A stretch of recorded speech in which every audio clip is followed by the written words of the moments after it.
Tá, pessoal, vamos dar uma olhadinha aqui a nossa segunda aula, né? A primeira aula nossa foi dilatação dos sólidos e agora a gente vai começar a trabalhar com dilatação dos líquidos, tá? Por que que a gente não vê tudo junto, tá?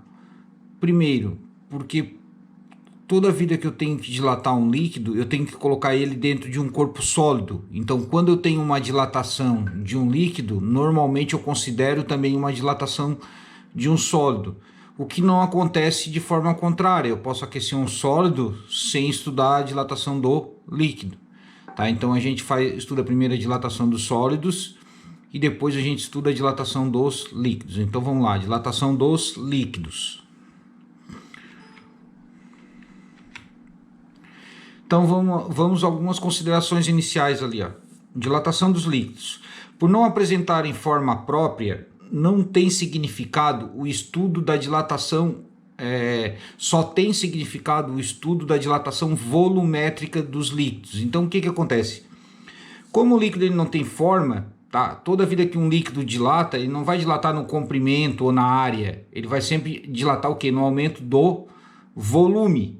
Tá? Então, quando eu aqueço um líquido, eu vou ter um aumento do volume. Então, quando eu falo que eu vou estudar a dilatação dos líquidos, eu estou falando que eu vou estudar uma dilatação volumétrica.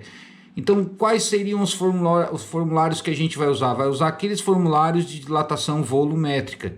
Né? Quais seriam? Seriam esses daqui, ó. ΔV é igual a VI vezes gama vezes ΔT, VF é igual a VI vezes 1 mais gama vezes ΔT. E lembrar que o gama é 3 vezes o alfa, tá?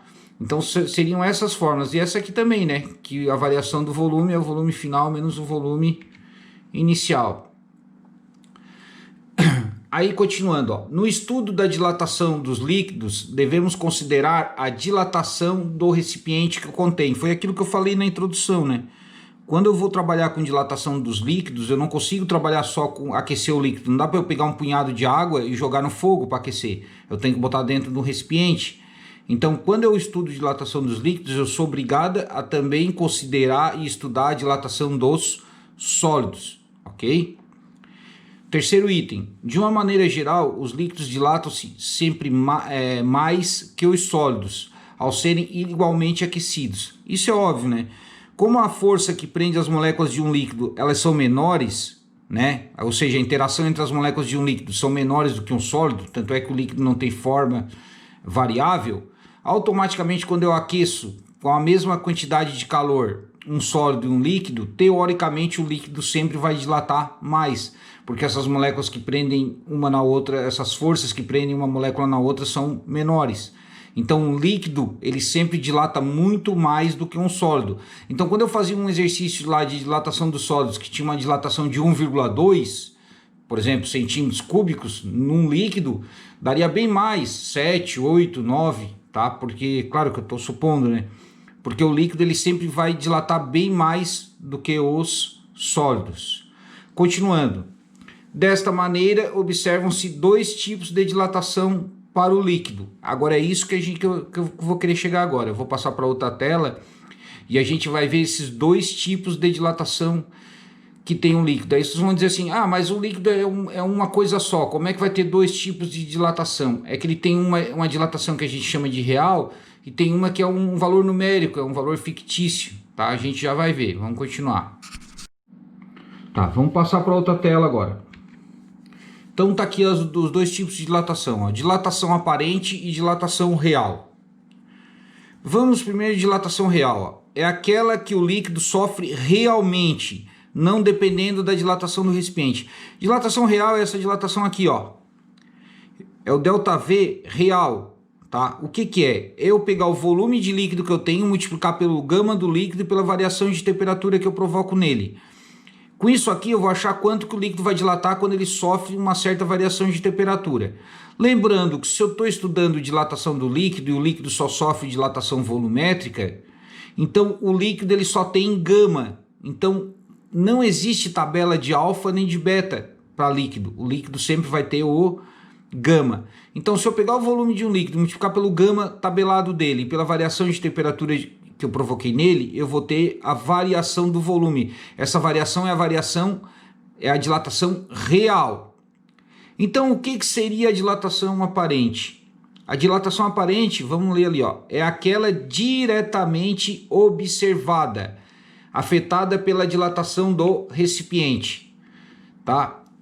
Vamos olhar esse exemplo aqui, ó. Tá vendo que aqui, ó, eu tenho um recipiente, ele está totalmente cheio, ele tem um V0, um volume inicial, um VI. Há uma temperatura inicial aqui, ó, que em vez de chamar de T, ele chama de delta. Delta 0 é a temperatura inicial, V0 é o volume inicial.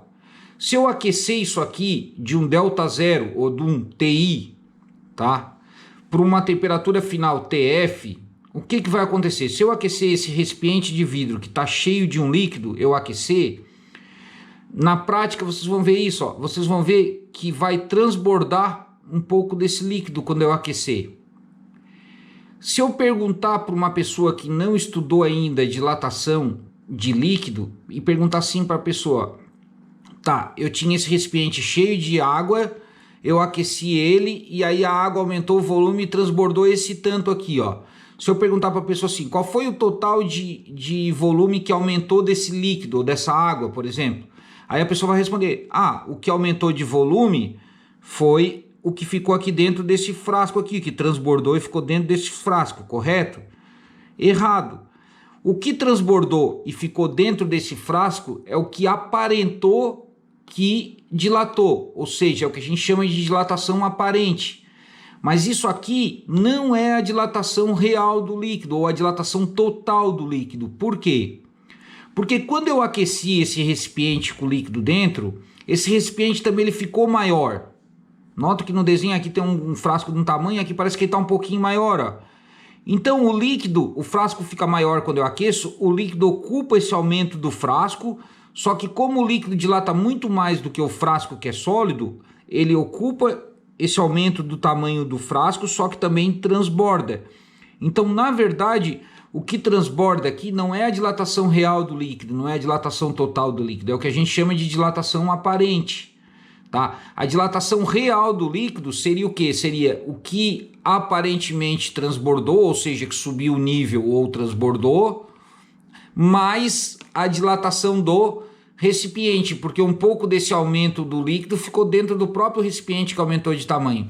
Então a dilatação real do líquido é a dilatação do recipiente, que o líquido vai ocupar a mesma dilatação que o recipiente aumentou, mais o que aumenta o nível ou transborda, estão entendendo? E se vale essa fórmula aqui, também vai valer essa aqui, ó. O gama real de um líquido é o gama aparente mais o gama do recipiente. Lembrando que gama do recipiente existe, porque o recipiente ele é um corpo sólido, basta eu pegar o alfa do sólido que é feito o recipiente, multiplicar por 3, eu vou ter o gama do recipiente. O gama real existe, porque é o líquido, é um valor tabelado, só que esse gama aparente, na verdade, ele não existe. Ele é um valor numérico que eu consigo calcular, tá? Mas na verdade não existe uma substância que eu chamo de aparente. Isso aqui é simplesmente um valor numérico que me dá essa relação entre o coeficiente de dilatação volumétrico do líquido e o coeficiente de dilatação volumétrico do recipiente. Então eu quero que vocês entendam isso aqui, ó. A dilatação real de um líquido que eu consigo calcular usando o gama dele, ele pode ser considerado também com a dilatação do recipiente mais a dilatação do aparente, que subiu o nível, ou seja, a dilatação total de um líquido é o que o recipiente dilatou mais o que subiu ou transbordou, que seria a dilatação aparente. Como eu estou trabalhando com dilatação volumétrica, tanto de recipiente como de líquido, as fórmulas que eu vou trabalhar são essas aqui, as mesmas de dilatação volumétrica. Então vou trabalhar com essas fórmulas azuis e vou trabalhar também com essas fórmulas no quadro amarelo, ok? A gente vai fazer atividade e aí vocês vão entender melhor essa parte aqui de dilatação. Mas o que eu quero frisar é isso. Eu tenho um recipiente que tem líquido. Quando eu aqueço, esse recipiente fica maior, que eu vou ter a dilatação do recipiente. Só que esse recipiente fica maior, o líquido ocupa essa dilatação que ficou maior, só que como ele dilata mais, ele transborda ou ele aumenta o nível. Então o que transborda ou aumenta o nível, o que extravasa, é a dilatação aparente. E o que fica dentro do recipiente é a própria dilatação do recipiente. E a dilatação real do líquido seria a dilatação do recipiente, que ficou ali dentro, mais o que transbordou, ok? Tá, agora a gente vai ver um quadro com duas observações que na verdade eu já expliquei, é só para frisar, né? Ó. Primeira observação.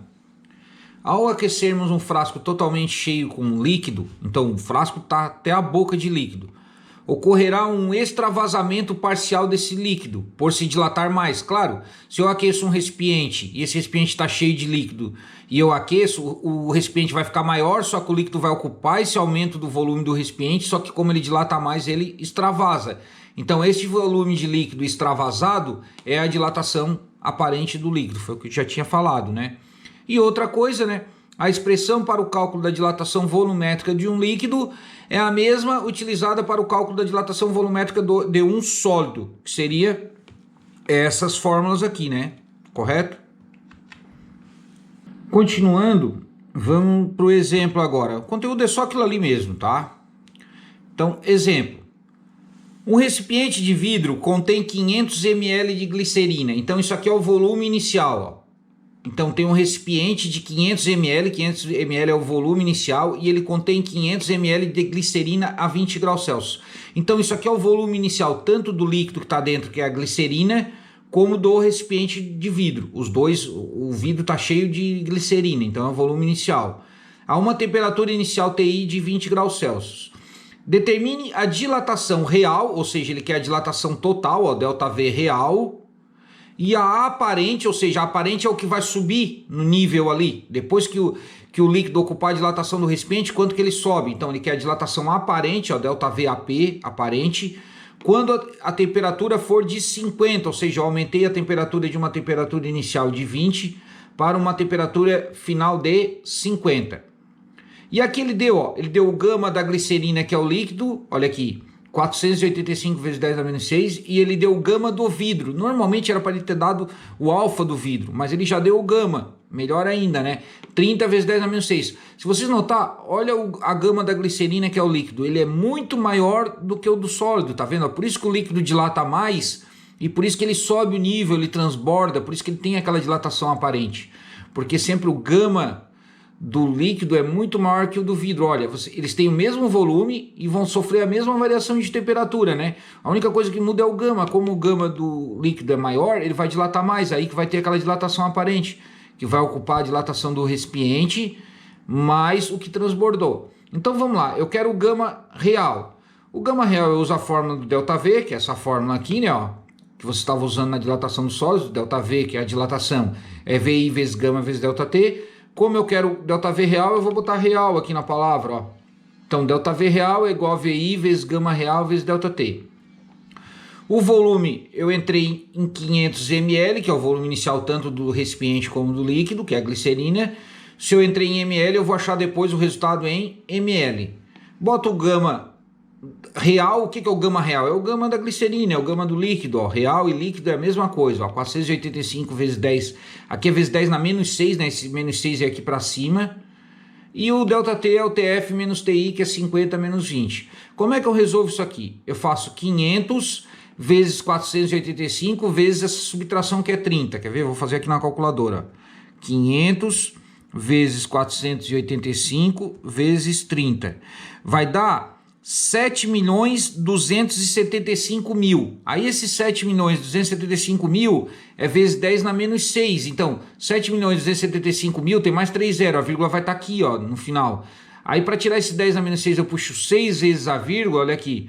Deu 7,275 ml. Isso é a dilatação real da glicerina, ou do líquido. É a dilatação total que o líquido vai dilatar. É a soma da dilatação que vai ficar dentro do recipiente mais o que vai transbordar, né? Porque ele está cheio.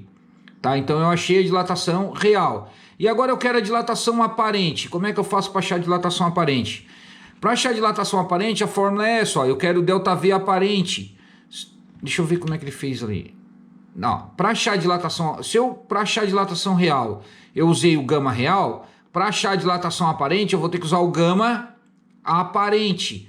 Mas como é que eu vou achar esse gama aparente se eu não tenho? Olha, eu tenho o gama real e tenho do vidro. Basta eu usar essa fórmula aqui, ó, que é essa fórmula aqui que eu passei para vocês aqui, ó. Esse gama aparente é um valor fictício, né? Não existe líquido aparente, nem sólido aparente, né? Então eu vou pegar o gama real, que é esse aqui, 485 vezes 10 na menos 6. Vou pegar o gama do recipiente, que é o vidro, Ó, aí vou passar para lá subtraindo, vai ficar 485 menos 30 dá 455 vezes 10 na menos 6. Esse é o gama aparente. Aí eu vou fazer a mesma conta que eu fiz no real, só que agora eu vou fazer para o aparente, usando o gama aparente, ó. O VI é o mesmo, 500, e o ΔT é o mesmo, que é 50 menos 20, que é 30. Só que eu vou usar aqui, ó, o gama, para achar o ΔV aparente, eu vou usar o gama aparente, que é esse aqui que eu achei, ó. Então, vou fazer 500 vezes 455 vezes 30. Vou fazer aqui na calculadora, ó. 500 vezes 455 vezes 30. Vai dar 6.825.000. Vai ter 3 zeros aqui. Aí, como tem o 10 na menos 6 aqui, ó, puxa 6 vezes a vírgula, vai dar 6,825, tá? Então, o que acontece aqui? O líquido todo, ele dilata 7.275, tudo. Só que o que aparentemente dilata é 6.825, ou seja, dos 7.275, 6.825 transbordam. Se eu pedisse para vocês assim, ó, quanto é que é a dilatação do recipiente? Era só diminuir os dois, né? Se tu pegasse, ó, 7.275 e diminuísse de 6.825, tu ia ter 0,45. 0,45 era o aumento do recipiente que o líquido ia ocupar, por isso que só ia transbordar aqueles 6.825. Ficou claro? Então, dilatação real é tudo que o líquido dilata. Dilatação aparente é só o que transborda, o que aumenta, que é menor do que o real. Por que é menor? Porque tem um pouco que fica ali dentro, que é a própria dilatação do recipiente. Então, o recipiente ele dilata. Quando o recipiente dilata, o líquido ocupa essa dilatação, que é a dilatação do recipiente, que é o 0,45 que eu falei para vocês, que diminuindo os dois dá, né? E o restante é o que sobe, que é a dilatação aparente. Não sei se eu fui bem claro. Pessoal, depois desse exemplo, eu tenho uma lista aqui, ó, com apenas 5 exercícios, tá? Esses 5 exercícios, tá? Vocês vão fazer durante a semana e publicarem na próxima quinta-feira, tá? Daí na próxima quinta-feira eu vou pegar esses exercícios valendo nota de recuperação daquela prova que vocês me entregaram ontem, tá? Então, quem tiver dúvida, tem o grupo do WhatsApp, tem o meu WhatsApp particular, tá? Então eu vou querer isso aqui, esses 5 exercícios publicados, fotografados, anexados no Classroom, como vocês fizeram as últimas vezes, tá? De forma legível.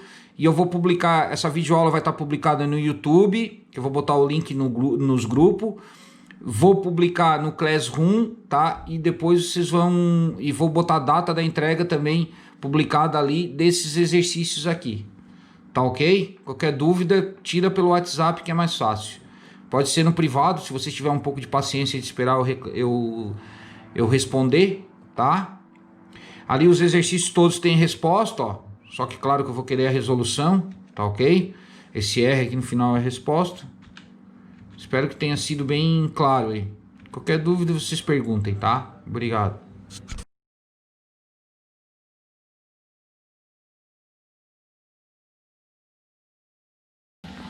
Pessoal, lembrando que todo esse material que eu estou apresentando para vocês aqui, tá? Eu dei uma olhada nele agora, depois de gravado, eu vi que ficou aparecendo aqui a janela do meu escritório no lado esquerdo aqui. Teve algumas coisas aqui que ficou ruim de ler por causa do reflexo da janela. Mas todo esse material aqui que eu apresentei para vocês vai ser colocado no Classroom como anexo, tá? Para vocês acompanharem e poderem ler e reler todo o conteúdo e poderem pegar essa lista de exercício aqui para resolver, tá? Então queria pedir perdão para vocês por causa do reflexo da janela, não vou gravar novamente porque dá muito trabalho, tá? Mas nas próximas daí eu vou procurar ter esse cuidado, tá? Obrigado.